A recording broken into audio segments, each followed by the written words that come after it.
it's your soul. I'd rather die than give you control. Head like a hole, like it's your soul. I'd rather die than give you control. Bow down before the one you serve. You're gonna get what you deserve. Bow down before the one you serve. You're gonna get what you deserve. Bow down before the one you serve. You're gonna get what you deserve. Bow down before the one you serve. You're gonna get what you deserve.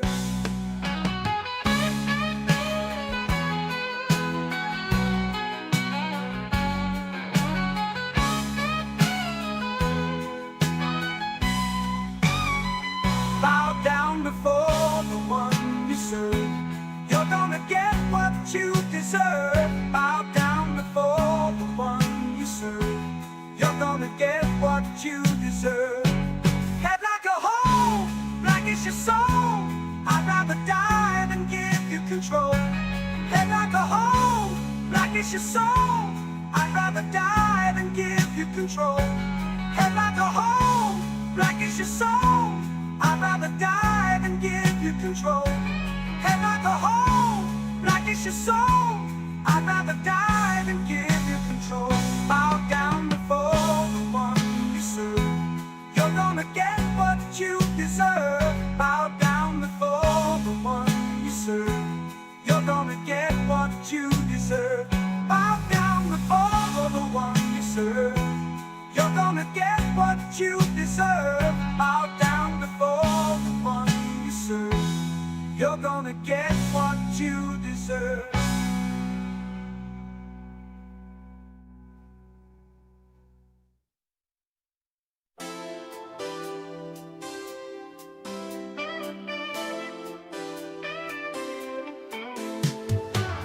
Shallow graves and deepest fears.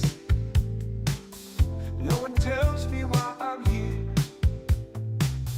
Leather straps on stapled eyes. Got a screen to cut your ties. Can't subtract from Adderall. Pull you in before you fall. Not as sweet as it appears. Someone tell me why I'm here. Ooh, you know I'm gone. Ooh, go, I'm on to you now.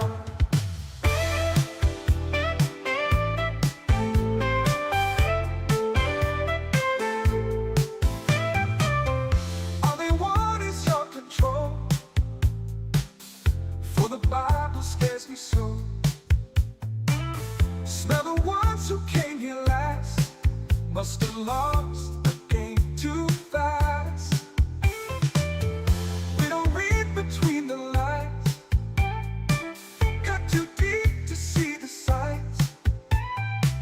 Watch me as my blood runs cold. Now your Bible can take hold. Ooh, you know I'm gone. Ooh, go, I'm on to you now. Ooh, you know I'm gone. Ooh, go, I'm on to you now. I'm on to you.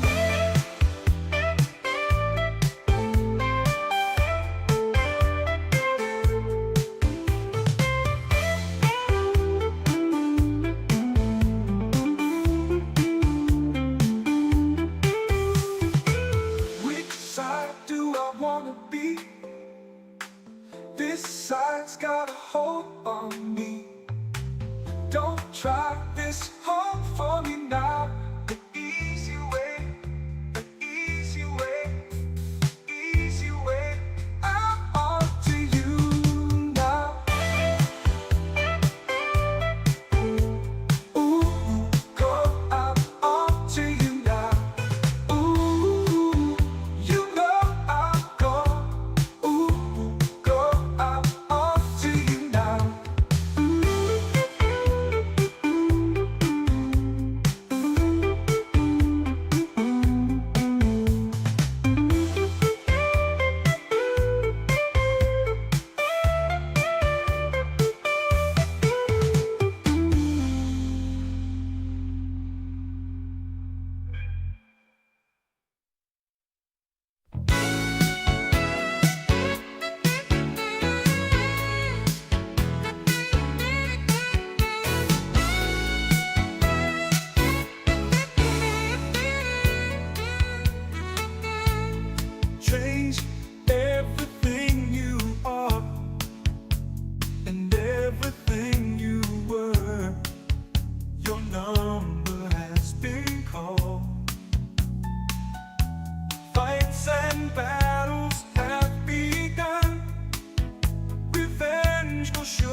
Welcome, my friends, to XboxEra.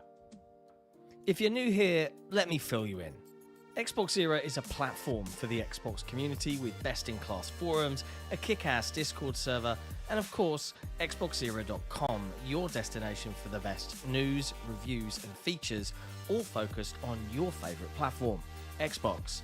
It's every Xbox fan's gateway to the best of XboxEra. Our incredible podcasts listened to in over 50 countries worldwide, our in-depth reviews, our own merch store for the coolest in gaming threads, and of course Dayone, where you can track, rate and discuss your favourite games on Xbox Game Pass. We're a small, agile and independent publication, and importantly, we're completely funded by you. If you value having a publication truly focused on your preferred place to play, you can become one of the cool kids by supporting us directly via Patreon. Just head to patreon.com/XboxEra. You get cool swag and awesome perks, and we get to keep doing what we do. Become a part of the best Xbox community on the internet and help us grow even larger. Thank you for your support. The XboxEra podcast is only made possible by the support of our amazing community, and in particular our legendary and growing army of Patreon supporters. Our executive producers, Top, the Scarecrow 121, Peter B, Not Jack, Mohammed Sherez, Kevin S, Korkenstein, Jordan White, Jordan Andau, Frankie C, Terran H, and Britt. Our amazingly generous grand benefactors who take their support and dedication to XboxEra to another level. Crowd56, an assassin. And then there's our boss, our leader, our shining light in times of darkness, the one and only XboxEra's CEO, Torn Raptor. You guys are all fucking awesome. If you enjoy the content XboxEra produce and want more of it, and you're not a patron, consider heading over to patreon.com/XboxEra, pledge your support, and get cool swag in return.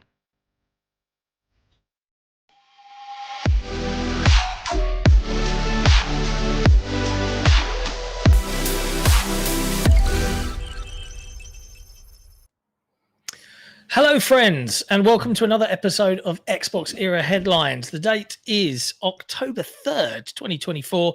I'm Sika Mechanico, and today Jesse and I will be taking you through all of the latest in gaming news from across the industry. As a bonus for our wonderful patrons, we make audio versions of these episodes available for them to listen to in the Patreon app. But if they're on Spotify, they can link the Patreon to that and listen to it there instead. Isn't life wonderful? If you want to become a Patreon legend, just head to patreon.com/XboxEra. You can pledge your support for as little as like, what was it, $3 a month? Something like that. $3 US. No brainer, isn't it? Apologies. Today's show is a little bit later. And thank you, Jess, for accommodating me. I had to go do dad stuff. So I'm back from doing the dad stuff. I've gaffer taped the children unsuccessfully to the wall in there. Hopefully leave us alone for an hour so we can get this done. It's a big hope. It's been an interesting evening. It's been nothing compared to normal. Like, you want to compare the outrage, like the annoyance of people for my enjoying Starfield review. You compare it to like the death threats for a month or two straight over Armored Core and not liking it, or the just months of abuse, especially from people in gaming coverage over Redfall. There's nothing. Yeah. And it all will start anew very soon if I don't like or do like Diablo 4 Vessel of Hatred, no matter what. People are going to yell because people like to conflate objectivity or truthfulness with "you've said what I wanted to hear." Like there's a nice comment that says this is the first truthful review I've seen on Shattered Space, and I'm like, thank you, but the positive or negative doesn't mean truthful. Do the words and how I talk match the final score? Like, that's truthful. I would like to think that it's an overall positive piece that matches the final score. It was the same for over 3,000 words with Redfall. It was the same for over 5,000 words with the first Starfield review. Like, if you write a bunch of stuff and it makes sense, cool. Like, I look at the Pure Xbox review for Shattered Space, and they are a site that gave the base game 9.5, and their review for the DLC is, this is too much like the base game, 5 out of 10. And that I find confusing. If it's I read their review. They were like, they had a bunch of problems, performance issues. They didn't enjoy it, and that's fine. But the thing is, as I had fun with on Twitter today. Reviews are meant to be objective. I was like, you want your reviews to be a list of facts? Yeah. Like, we can all do that. I don't think the trick is, people as don't know always, what objective just is. find the reviewer that aligns with your thoughts. Hey, he likes the things I like. See what that person says about the game. That's it. It's a guide that's how they work. for, will this be something you like? Not, I'm looking to find a group of people to make me feel better about the way I feel, or I'm just going to find someone that says the things I want. Like, that is most of politics. Politics is essentially, you get people who will say shit that they think will get them elected. It's not what they actually think. It's what you want to hear. And then you vote for them, and then they change in office, like John Fetterman, and you're like, or whatever his name is, Fetterman in Pennsylvania. You get into American for me, don't know. So it's very much the politician thing of, please say what I want to hear. That's what people who want objectivity in their reviews are saying. I like it where a review should be unbiased, and that we shouldn't assign the person that really loves Starfield to a review of more Starfield, or the person that really loves Western RPGs to review more Western RPGs. I'm like, why would a review be given to someone that hates these things? What would you learn from that? I still hate these things. Yeah, like, okay. It doesn't have to be. It doesn't even have to be they love it. It can just be they're willing to play it and they know about the genre. Like, I wouldn't be great for 3D platformers, as where Nick is better at that because he knows and likes 3D platformers. I wouldn't be great. You wouldn't be great at RTS games. But Ursel and Svikabrut both like and love RTS games. Like, that's, you get, especially when you're still volunteer focused on a lot of the help, you don't want to force someone to play something they don't like. That's why like Nick does all the brawlers because he loves them. He wants to cover them and get them for free. But then he gets one like Karate Kid where it just wasn't fun and he was miserable the whole time, and I felt really bad. Like, yeah, I don't know. People are silly. I've been booting up Starfield again this week because I saw people playing. I was like, oh my God, I forgot how good this was. So I jumped back in, and I've just completed the Crimson Fleet UC SysDef quest line, and that was a blast. The big space battle at the end. I was like, holy shit, this is awesome. Yeah. This is really good. Like, I don't know, man. It's so sad. It's a lot like Halo Infinite. State of discourse. Like, it's a lot like Halo Infinite where people look back and say, oh, this was just lampooned and hated at launch. And it's like, well, no, actually at launch, they were both really liked. Then Halo Infinite stumbled with not having the Forge and not having a multiplayer suite that people are used to in their throw every third-party IP in there type thing. In Starfield was really like the first week, and then all the late reviews started coming in, and then people started getting browbeaten into, because I know a lot of people, I'm not going to say who, but I know people who loved it during the review period, loved it at launch, and now say it was always bad. Because they have been browbeaten by coworkers and by other people that, you know, in the gaming coverage industry and by fans.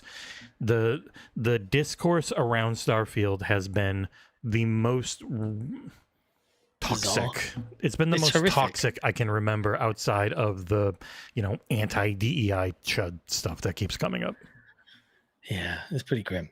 CEO Torn Raptor in the chat says, hi, this is a late one. Yes, it is. I had to go do a thing at my kid's school, so a bit later. It would have been like right at normal headlines time, so we just had to shift things around. Yeah, and I can see in he's in Seattle. Yeah, he's in Seattle for the Halo Championships. Yep. And the Commodus, hi guys, first time catching you live. I can see as well, executive producer. How dare I say such slander? Grand benefactor, Assassin Entertainment in the chat, and Metal Oxide as well. And Mohammed Sherez there as well. Another executive producer hanging out. Nice to see everyone. Oh, and look at that. Assassin Entertainment in there with a member for 13 months, as well as being a grand benefactor on Patreon. Jesse described Persona 4's story for modern day Twitter. When people discover the truth, what they want to see and hear, they become shadows. Yeah, I'll happily not use Twitter as soon as I can. It is the worst, as we've seen. It's like super toxic. Mr. Phil Spencer just leaving it, like just going to Threads, because Twitter is so bad. And it's bad because, like, unless Mark Cuban ends up buying it from Elon and fixing it, it's just a top-down rot that's just destroyed the platform. It's just gross. It's just It is what it is. But anyway, yes, Shattered Space is out. Jesse really liked it. You can watch virtually all of his playthrough. 8+ hours of streaming as he played it with just the about community. 7 hours of streaming. Okay. And it's funny because someone was like, "Oh, I heard that his review accidentally went live early," and it was like, "No, it was I literally someone made that up." I played it the whole day and then put it. He was like, "It was too early compared to everyone else." It was like, the game was out. I played it. I played through the whole thing, and then I played a bunch of the side stuff, and then I wrote a review. And I did the video, and it's quick because I've done too many of them. Like I'm going on 300 video game reviews, like 350 overall reviews total. Like, it doesn't take that long anymore. You can talk, and it wasn't a super deep dive because I already had 5,000 words on the base game. So this was you don't need to go into that. It was 1,000 words on this expansion only. Like, if you don't like Starfield, you won't like this expansion. Here is what this expansion was for me. Here's what it adds. Okay, so that is going to be the same thing for Diablo Vessel of Hatred. I've got like 3,000 words on Diablo 4. If you didn't like Diablo 4, maybe it ends up being the same thing. These are expansions. Like, it's not... Cyberpunk, I think, has set some unrealistic expectations where people say Starfield was like a Cyberpunk situation and they needed to fix it with this expansion. What and the it's fuck? like, Cyberpunk promised the moon. It's still never delivered. Like, you can't save Jackie like you could in all their trailers they showed. Like, a lot of stuff was pulled because the game was 2 or 3 years from being ready.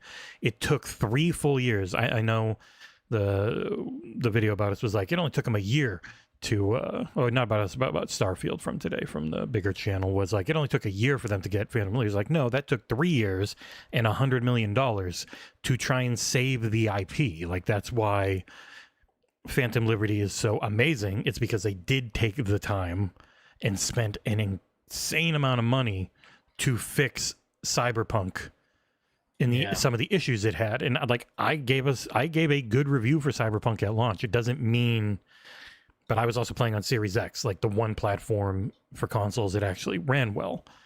So I don't know. People like to change history to match what they want it to be instead of what it is, and that's just most online discourse. Yeah.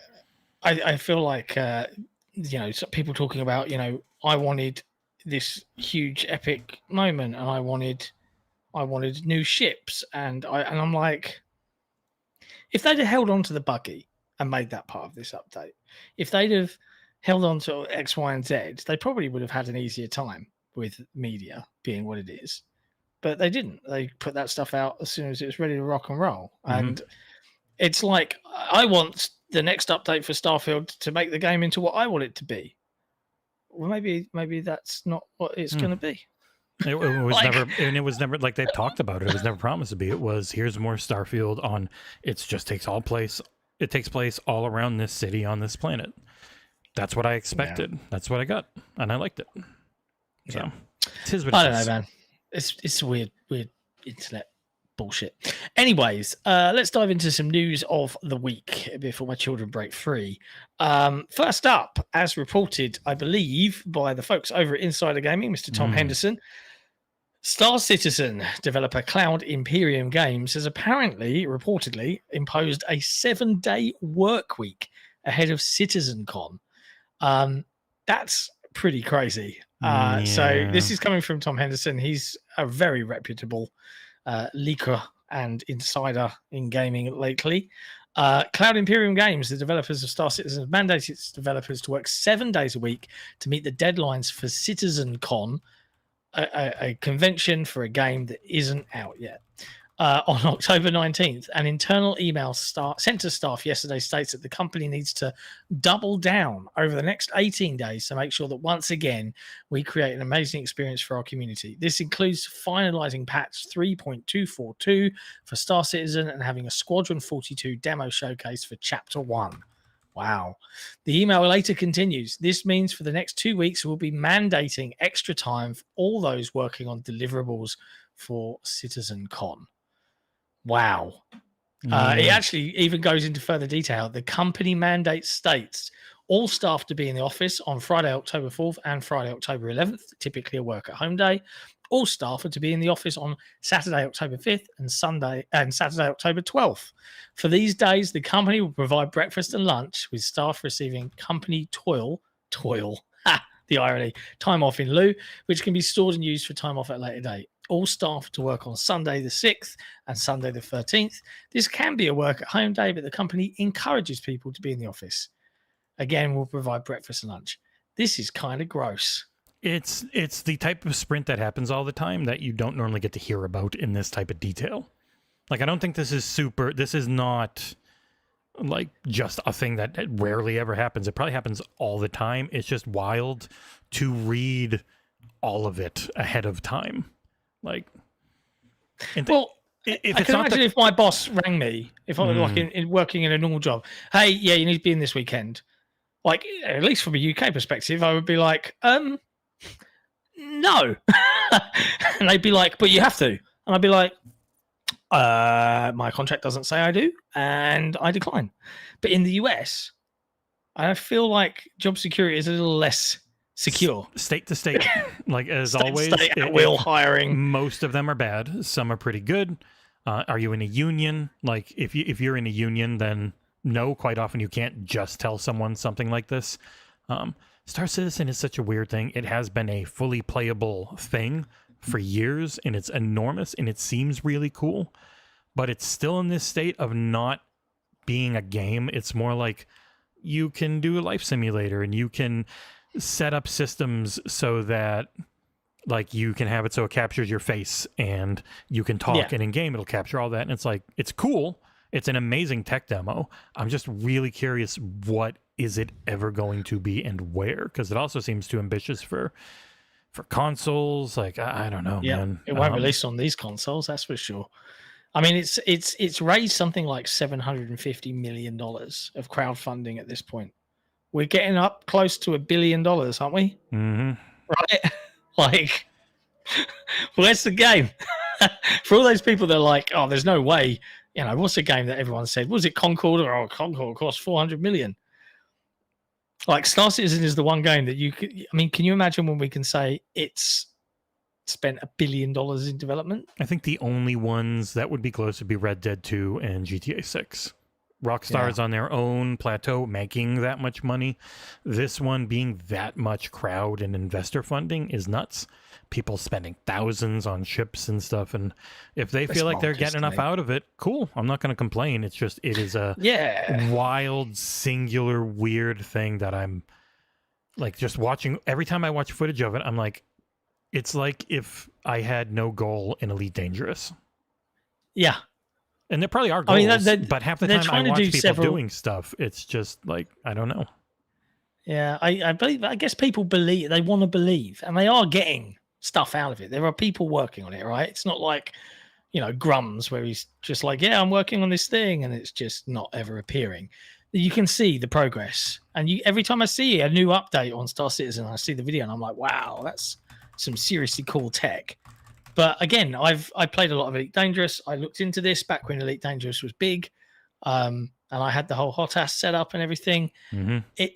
You are a hot ass. It's a dream game for folks that really want to do the space game. Mm-hmm. But someone has to decide at some point to finish the game. Yeah, like what? And I think the fact that they are doing two different things. They're doing a story-focused, actor-filled, campaign single-player thing, and then they're doing the MMO side of things.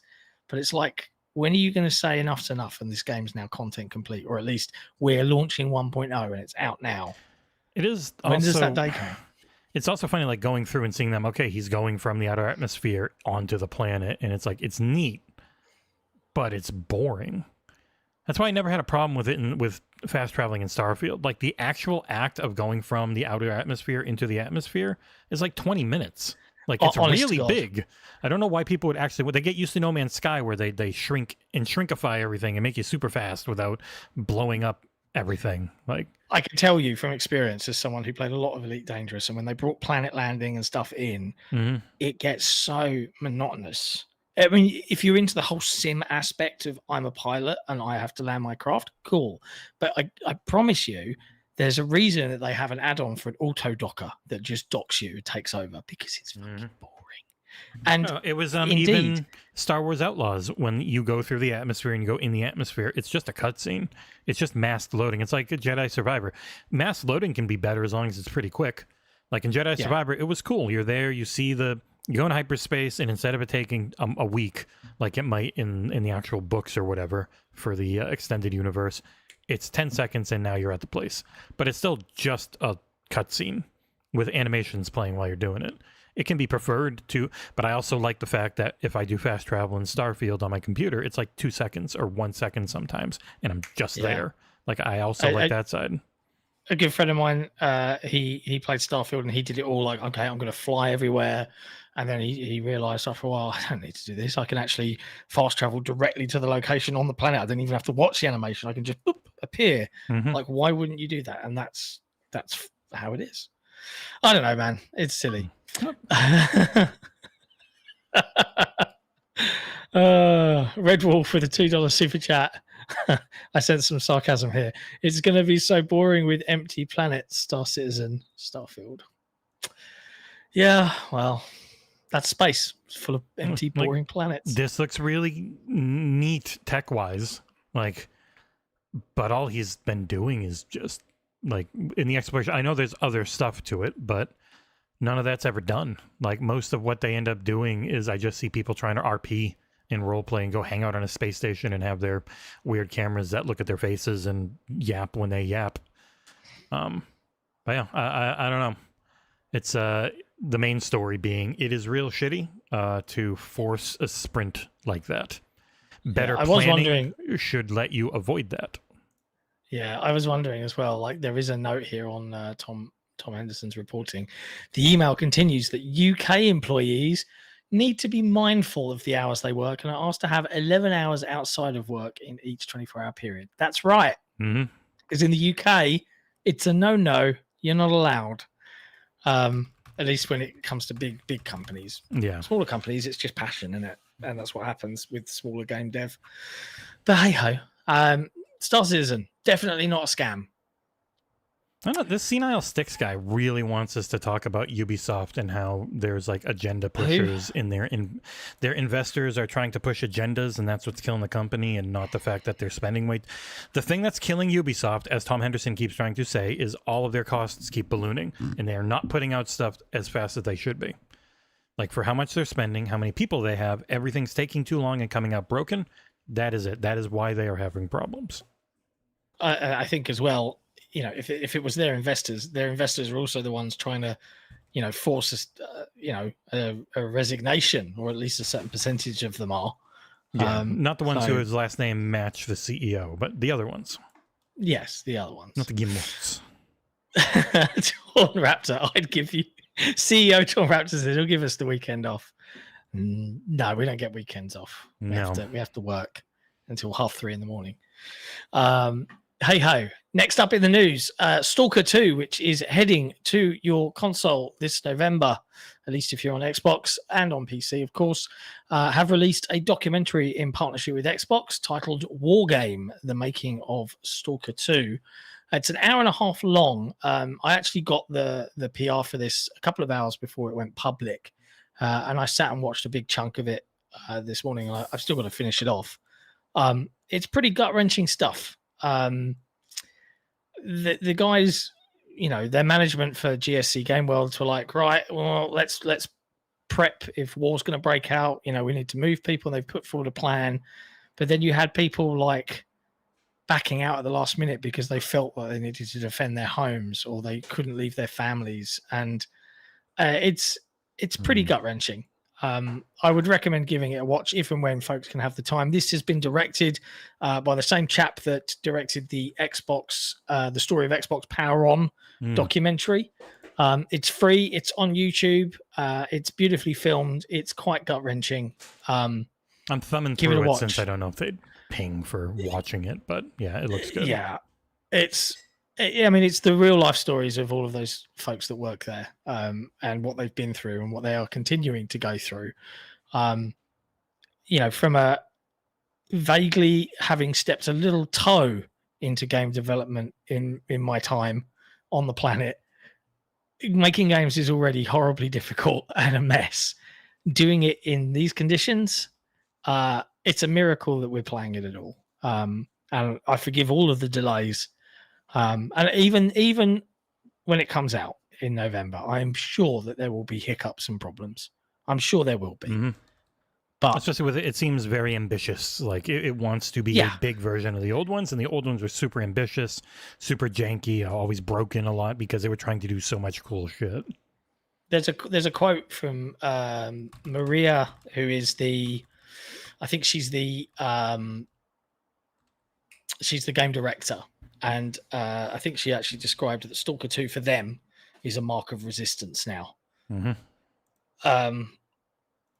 And I kind of appreciate they want it to be as good as it can be to show that it doesn't matter what happens to their country, they can still produce amazing stuff.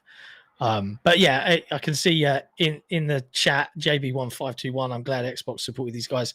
Fuck yeah, yeah. It's like, and I don't feel like there's going to be perhaps enough praise heaped on for the developers particularly, and I hope that the game is well received. Like, I would hate to see, and it might happen. We don't know until the game comes out. When I last played it, and I'm reviewing it, so Well, when I played it, it was rough around the edges. The heart of something that Stalker fans would love was absolutely there. A lot better this year at Gamescom, which I know people who are into the series were very happy with. Yes, definitely a big improvement. You see why the delay from early in the year happened, because games are really hard to make, and when you can give them time, they come out better. Yeah. Good for them. Good for them. Support you, GSC Worlds. Good work. Next up in the news, Square Enix have said, actually, look, we really, really do want to release Final Fantasy 16 on Xbox, and that players should not give up in terms of their hopes. That's according to Naoki Yoshida. I hope I've pronounced that correctly. You have not. Okay, good. I would not. Lucky I didn't say Nokia. All right, it's got the same letters, and my brain just went there. During an interview with videogames.com or si.com/video games, Yoshida was asked if he could offer any news on a potential release for the game on Microsoft consoles. This is via Tom Ivan at VGC. Of course, we did announce the PC version of the game, so looking towards the Xbox version, we do want to release it on Xbox. When it comes to the specifics, such as when the game would be available and such, we're not in a position to be able to share anything. But of course, I want to say that it's not as if there's zero hope, and we very much do want to achieve that. So players should not give up in terms of their hopes. I mean, it's inevitable. It's going to happen. What was Jez called and quote just saying? The whole slate? Yeah, like they want to bring everything. I think a lot of it just really ends up coming down for them to, they were in a setup to focus on one platform. And you saw it with the Final Fantasy VII Remake PC port. That was just like a shell over the PS4 version. And then Final Fantasy 16 hit PC last month and has a lot of problems. Like, they're not set up like they were for Final Fantasy 15, which did go everywhere. They went away from that, and I think they regret it. And now it is who's going to do the port, which I think is a big thing people don't think about most of the time. Like, I always hear people say, rip the Band-Aid off, put every Xbox game on PlayStation, you're going to do it. And it's like, no, they're not. And who would do it if they were? Like, they don't. They have some they had to hire people to bring over Sea of Thieves. They had to hire people to bring over Grounded. They had to hire people to bring over everything. Like, a lot of those teams are working on other projects now. Who would lead things? Like, that's been a big thing with Horizon. Guerrilla's been spending a ton of time working on ports and remasters and various things because they want to oversee and do it. Like that, these teams don't just normally hand off their games and then say, "Okay, do a good job with the port, please." Those days good are luck, gone. thanks. Like it's not the days of Sega having to port Mortal Kombat because Nintendo wouldn't let like Midway or something like that. Like you still need someone to do it. PlayStation is its own beast to code for. It's not as easy as just changing a few settings and you're good. Like it ends up being a lot. Got a super chat from a grand benefactor we should get right to.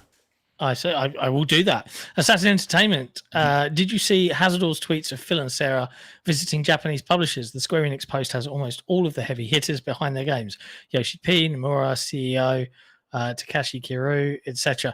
I did, but I saw it on Threads with Phil saying really great visiting Square Enix today. So I didn't see Hazardor's tweet, but he got it from there. Phil, I feel like I should show this. What do you think? Yeah, you can. Yeah, why not? I feel like you can. Where is it? Damn it, it might be gone.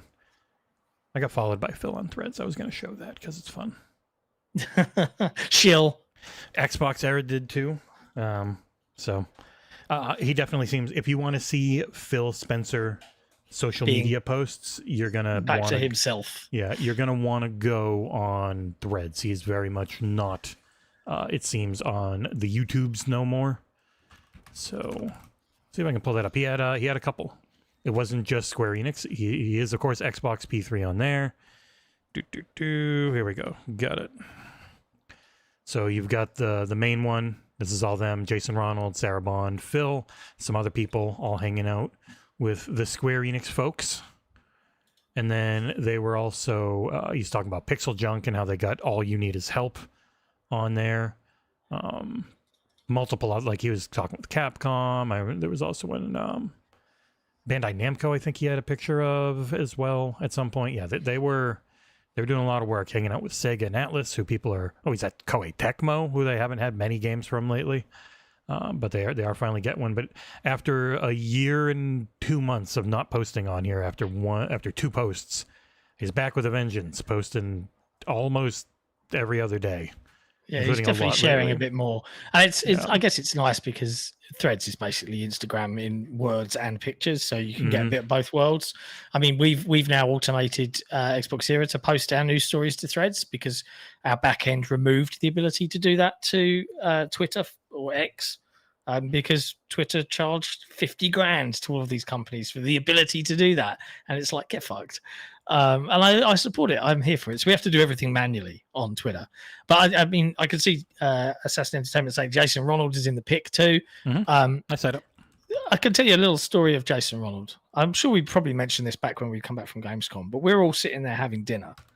And Nick and I had been chatting to Jason via Twitter and other things, and Jason created a dual chat, and then he was like, "Where are you guys?" And we dropped a ping, and despite the fact he had a flight that morning coming, so it was like, well, it would have been about 10 p.m. at night, he rocked up at like 10:30, 11 to just chat with everyone. It was about 9, and then he stayed till was about it? 10:30. I swear it was about 10 because we left at we were knackered because we had work the next day, and we left everybody still chatting to Jason at around 11. So, but yeah, it was like, even though he had a flight, he wanted to just come out and connect with everyone, which was just, Jason Ronald's a cool fucking dude. And that's all there is to it. That's all I have to say about the matter. Thank you. Yeah, it is awesome to be able to chat in that way with cool folks. But yeah, there you go. Next up in the news, Epic Games has lowered the royalty fee for games released simultaneously on the Epic Games store. Oh, yeah. So if you're prioritizing or releasing your game simultaneously, your royalties can drop from 5% of any revenue you make from your game sale to 3.5%. That's good.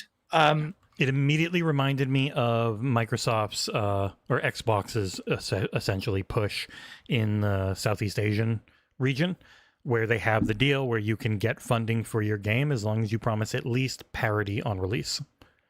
Like, you don't have to be exclusive. If it's going to be exclusive, fine. But as long as you offer up at least parity, then you can be a part of this program and get help and including monetary things and stuff like that. And it very much feels like, I think Epic is realizing all the exclusives don't push the needle. Everyone just waits for Steam and will wait forever in the case of a game like Alan Wake 2 that they published, because they are just so entrenched in that ecosystem and they don't want to do anything else that has DRM. That's like GOG's thing. GOG won't DRM you, so it's really cool. Once you buy it, it's just there forever. It's this installer that's there forever. You can always have that, and that installer is always there, and there's no server for it to tie to give you your license.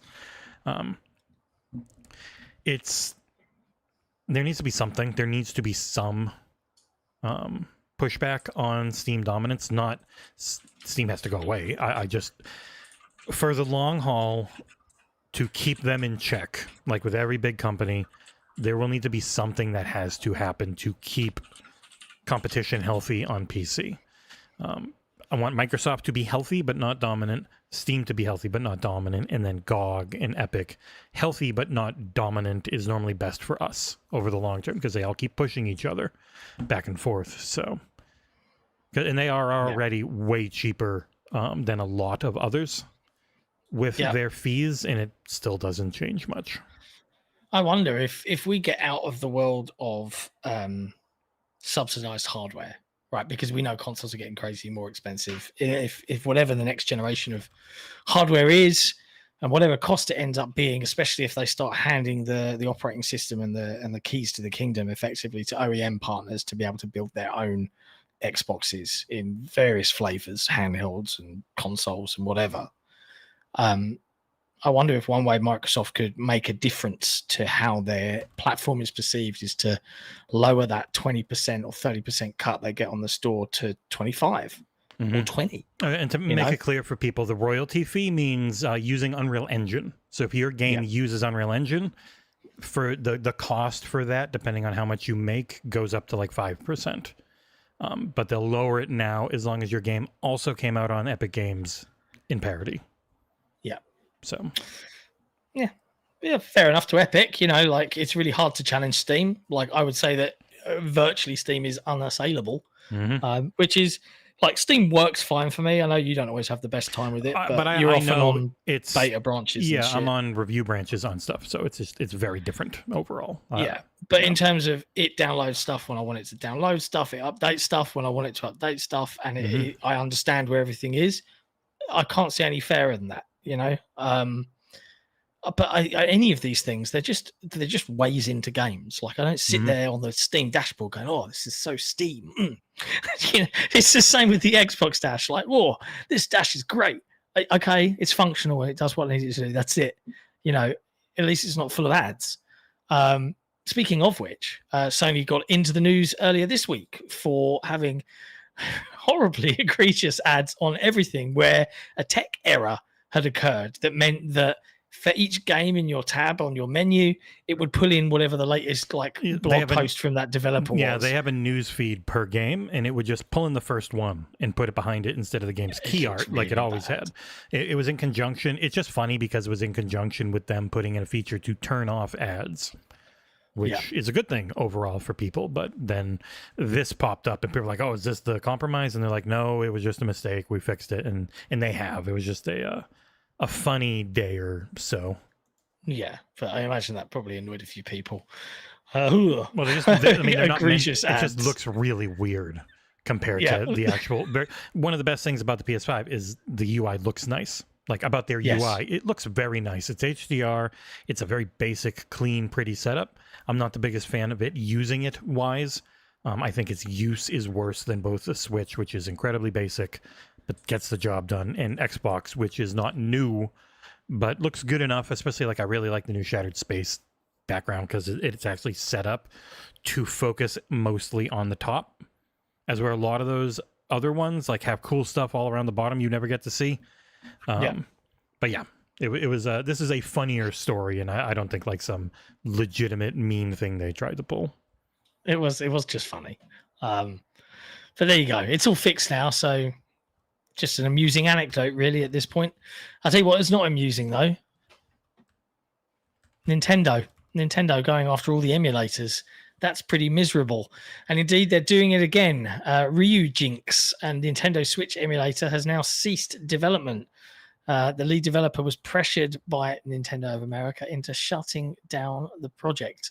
It's not a reportedly. guarantee, but supposedly their lawyers came up to his door at his house to talk to him about it and to offer him Yeah. a deal to stop doing it. It's pretty crazy. There's a post from their community Discord that says yesterday GDK Chan was contacted by Nintendo and offered an agreement to stop working on the project, remove the organization and all related assets he's in control of. While waiting confirmation on whether he would take this agreement, the organization has been removed. So I think it's safe to say what the outcome is. Yeah. Rather than leave with only panic and speculation, I decided to write this short message to give some closure. These words are my own. I don't speak for everyone else. And then it's just a big thank you about all of the. I was work just there. about to show Tears of the Kingdom running in Ryujinx. No. And then I was like, oh, yeah, no, wait, you can't do that anymore. They are straight up copyright striking, which is the 3 and you're out if you show anything about emulating for some of the channels. There's a guy who's like all about Wii emulation, and it's the legal emulation of you own this software, you own this hardware, you modify it so that you can then emulate stuff that you own. There are legal things about emulation, but now Nintendo, which any of these companies could always do, which is why eventually we probably shouldn't have Xbox in our name. You don't own the IP, you don't own the video games, you don't own the music, so anytime you put it online, will always be risking a copyright strike. Now the DMCA hits just take away monetization. The copyright strikes, after 3 of them, your channel's gone. Like just you're gone. out. Yeah, gone. That's horrific. Like that scares. It's a horrible system. So that's why it's like, yep, I saw can't friggin' risk it anymore.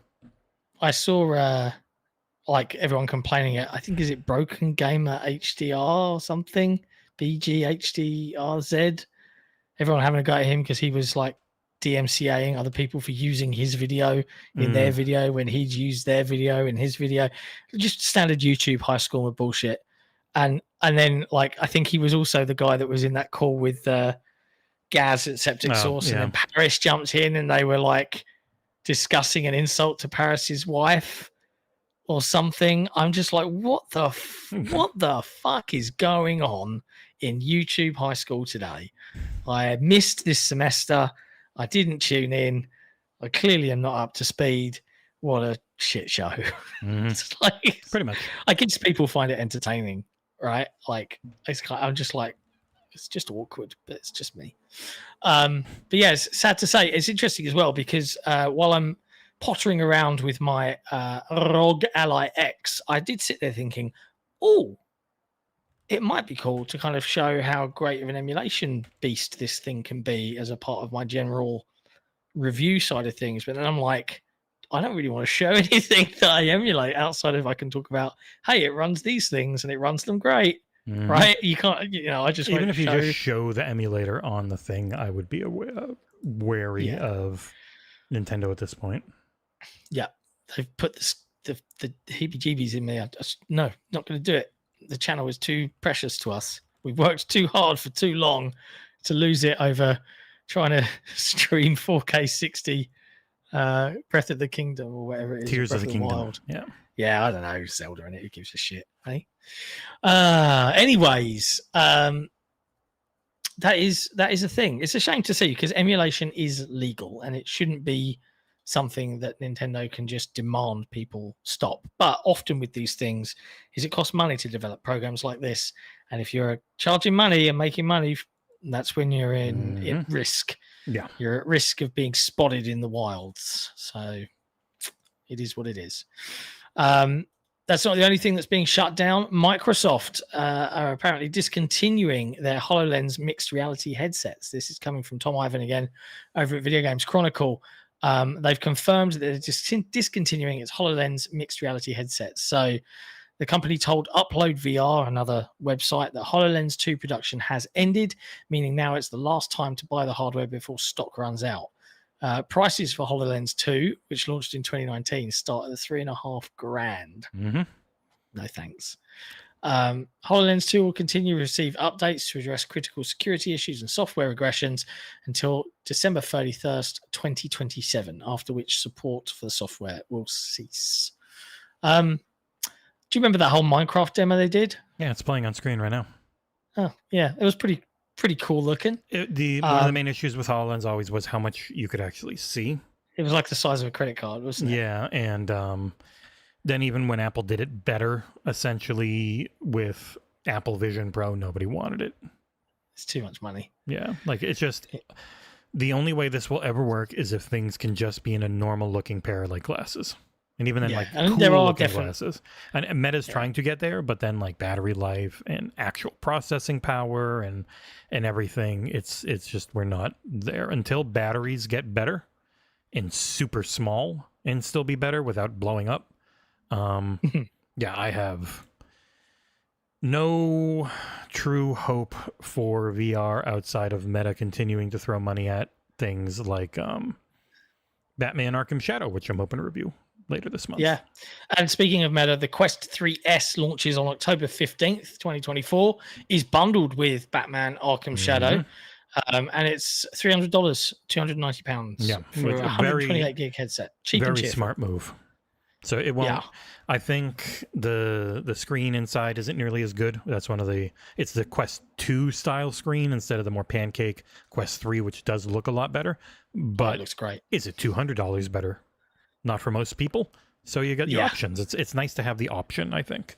Still got all the tracking. It's still got the much better pass-through. Obviously, it's no Apple Vision on the pass-through, but nothing is because nothing's $3,000 outside of HoloLens. Yep, too true. And last but not least in news this week, or so far this week, Horizon Zero Dawn has, you guessed it, been delisted. And that's the original version on Epic Games. So, you can't buy the OG version or the OG PC version. It's now only going to be the remastered version that's available. I think it's been delisted on the PlayStation Store as well now, right? Or will that just happen? No, they upped the price to $40. That's so gross. So it was pretty much, they wanted to reset the MSRP on this thing that they're still hoping people will buy. Like that was it. That is why people are like, why are they doing this? It's because it's still a game people might buy. Yeah. So they want to make sure and reset the cost on you. Like that is why they're doing it. So. Oh man. Yeah, it's not my favorite. No, I'm not a fan. It's a game that already looked good enough. Focus. They're doing an appreciable amount of work. It definitely looks better technically. Yeah. Even if I don't like some of the like artistic changes they have made overall, but man, I don't know. Like they look good. I think we've talked about this a lot. They look good enough.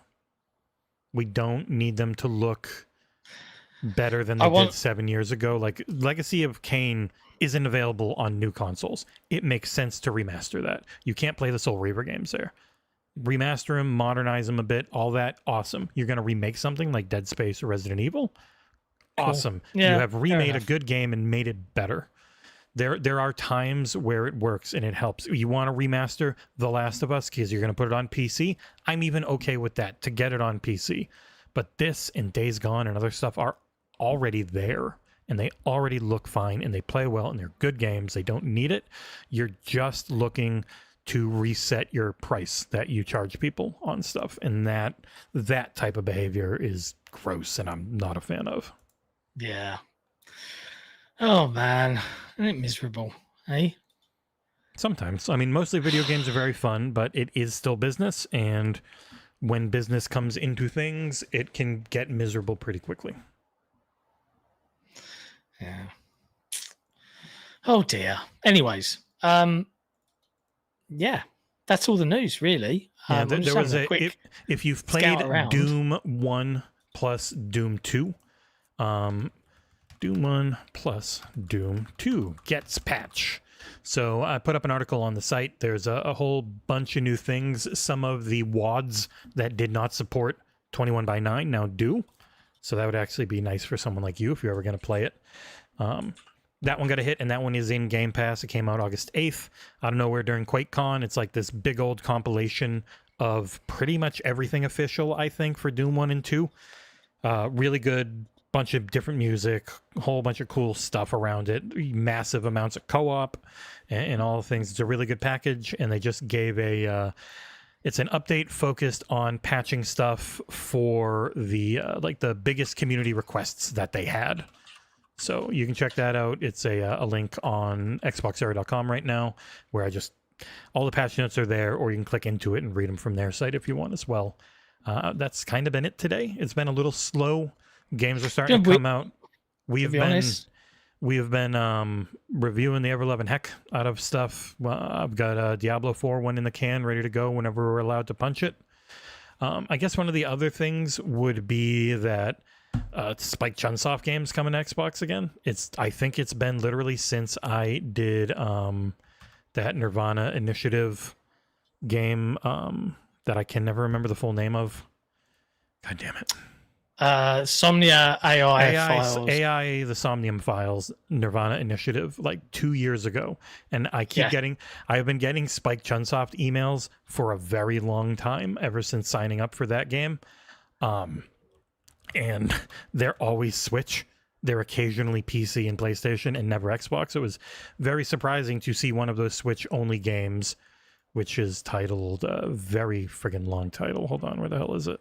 Master Detective Archives Raincode Plus is available today on Xbox and PlayStation. It had not been available there before.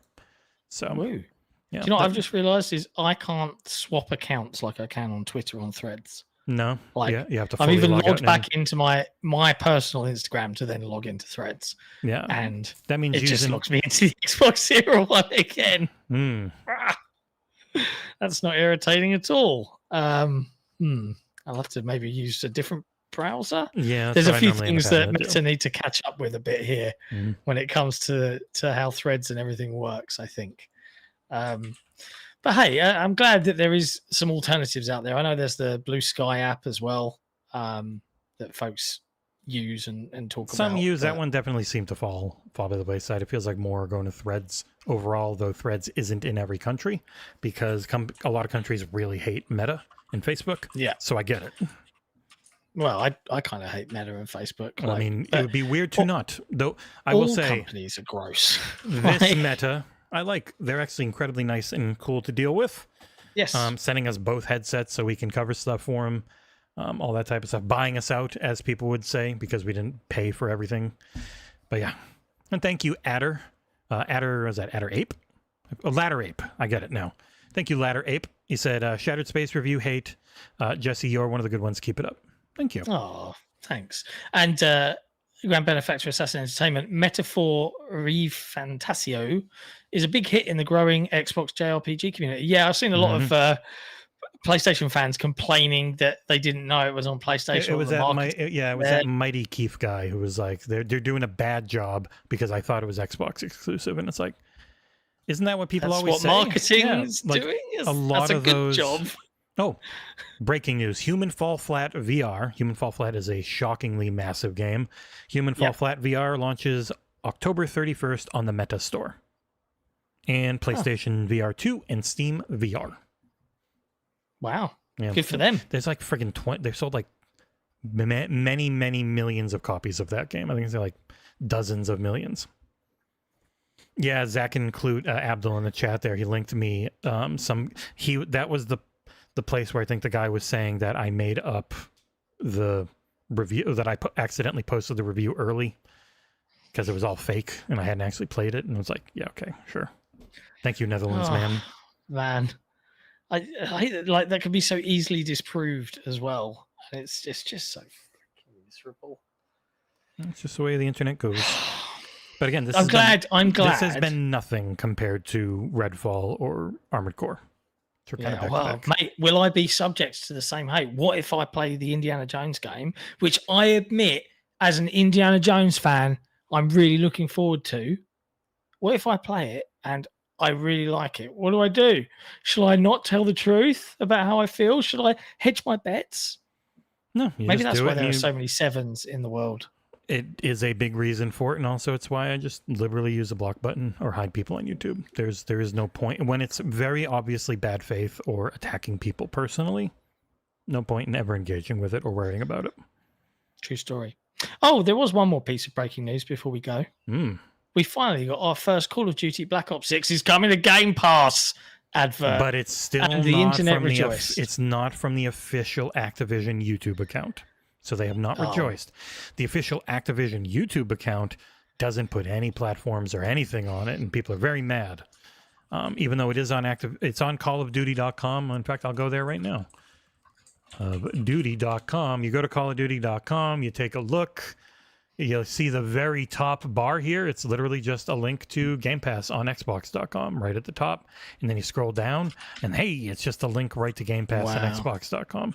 It is there. It was in an Xbox YouTube video, which I can YouTube.com for it. So it's not people saying that it's not being pushed by Xbox. It's people mad that it's not part of every ad that Activision themselves do. Like Microsoft is pushing it, but not Activision. So what the heck? What's going on there? If there's an ad at the Super Bowl, it should say Game Pass on it. And like, if I had to guess, they got Call of Duty Modern Warfare 3 on Game Pass before the deal was up with Sony. The deal isn't up until November, as we know from the trial, but it's already on Game Pass. I wouldn't be shocked if not pushing Game Pass in platforms and just leaving it agnostic on Activision's own marketing could have potentially been a part of that. I don't know anything, but they have not talked at all about platforms on any Call of Duty stuff from Activision themselves. It just feels like maybe that was an agreement. I don't know. Yeah. I mean, you might be right. You might be right. By the way, I'm very curious to see, despite the overall lack of, hey, we're on Game Pass noise, like how much is that penetrating into outside of this bubble, of the internet bubble that demands marketing on the sides of buses and things like that? Like, how far are we going ahead here? We'll find out, I guess, come launch day. Looking forward to covering it and getting stuck into it. XboxEra CEO and Grand Benefactor have both said, just give Indiana Jones a 10 out of 10. Just lie. Just for lols. Just say, it's all right, 10. Can you imagine? Oh, man. I'll tell you what, no, we'll try and get something out of Bethesda first. Be like, grant us a few exclusive interviews or something, and then... No, I'm joking. I hit up on the keyboard and automatically. It accidentally sent the show into the intro in case people are wondering what happened. Oh, whoops. Hey, there you go. That's the end of the news. It's been a pleasure, and apologies for the unusual timing. We'll be back to normal timing next week as per usual. You can look forward to joining myself, Jesse, and the wonderful special Nick. He's very on upset Saturday. that he wasn't able to leak that Fire Sprite was working on. It's like, who cares? It's like Fire Sprite, Concord Fire Sprite. Maybe I forget. That's who Fire Sprite are. Concord? I don't think so. Were they Firewalk or something? Concord? No, Fire Sprite developer. Maybe they're the ones that were Studio Liverpool. Yeah, no, they're not. Oh, okay, not them. Yeah, okay. They have a Firewalk. I think is Concord. Oh, okay. They're Two very fiery close. studios. Yeah. But yeah, so he's upset. Yeah, because somebody else leaked that Until Dawn's remake, which supposedly looks and runs worse than the original because who knows, and that's probably why they didn't buy the company making it, didn't get bought and ended up firing people, unfortunately. So that one's coming out soon. People seem actually kind of happy with Silent Hill 2. The only reviews so far, though, is Famitsu, who give at least a 7, if not a 9 or a 10 to most games. So I never really go by Famitsu. But yeah, lots of stuff coming. There's so much coming out this month. It is going to be crazy. There'll be a ton of coverage. And also, by the way, I got, since we already hit $300 because people like Torn Raptor and others are insane, I got my Extra Life like decal and little sticker thing that you get for $50. I think the t-shirt's already coming in too. Because this is last year's new Extra Life t-shirt. Yeah, it'll be my 4th one because we've always made over $200. So thank you, everybody. That'll be November 2nd. 4th annual Extra Life. I've already got Redfall installed because it is the spooky season. So at some point, John, this month, we should probably play some Redfall and continue our playthrough. I would love to play some more Redfall. Also, I did see someone saying, "Hey, I should, become the horror game guy for reviews." I I played Little Nightmares. They're kind of in the horror genre, but it just You're in the depends on what creepy it genre. is. It's the you I don't can't want that. handle being chased by Yeah. stuff. Well, It's as simple as that. It's funny. I just put in requests for all the Outlast games because of it being October, and they were like, "Hey, it's October. You want some of these scary things to cover?" I was like, "Sure, I'll stream them." Like I did Dead Space yesterday. I was thinking, depending upon how my evening goes and when I can get my sproglets off to bed, Hmm. I might jump on and do a little stream. And if there are some Xbox era patrons floating around and fancy having a good laugh, we'll just chat chat shit and whatever. But I want to play more of All You Need Is Help because it's very stupid. And I can picture some shenanigans. So if there are some Xbox era patrons that are around this evening, fancy getting together, I don't mind turning on the streaming capabilities and hanging out with you guys. Just see what I can do with the kids and when they're going to go to sleep. But we'll figure all that out. I'll pop up on the Discord. If you want to be a part of that community, even if you're not a patron, if you just want to be part of a really good, non-toxic, that's very important to us, video game community, head over to either forum.xboxera.com. That's more long form if you're into that more style of slower paced long forum. But if you're into the more modern day Discord stuff, we also have discord.gg/XboxEra.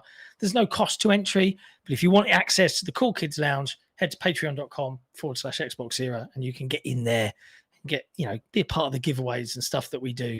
Because why wouldn't you want to do that? It's only $3 a month. Like, it's a simple request.